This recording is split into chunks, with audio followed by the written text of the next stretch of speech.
Welcome to our channel. Today we how to log into Expensify, quick tutorial step by step clearly. Open your web browser.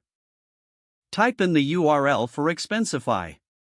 Press enter to navigate to the website. Once the page loads, look for the login button. Click on the login button. You will be taken to the login page. Enter your registered email address in the first field. Next, input your password in the second field. If you want to stay logged in, check the Remember Me box. Once you've filled in both fields, locate the login button. Click on the login button to proceed. If your credentials are correct, you will be redirected to your dashboard. If you've forgotten your password, click on the Forgot Password link.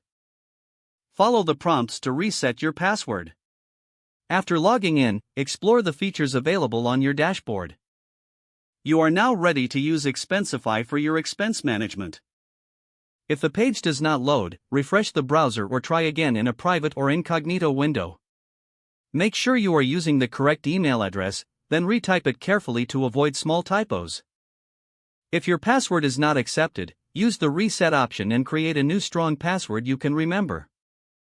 Check your spam folder for verification or security emails, then complete any requested confirmation steps.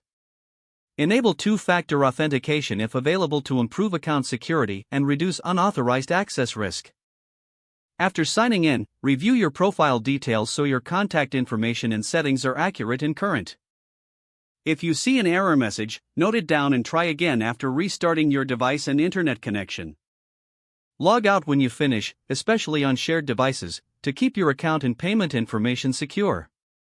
If the page does not load, refresh the browser or try again in a private or incognito window.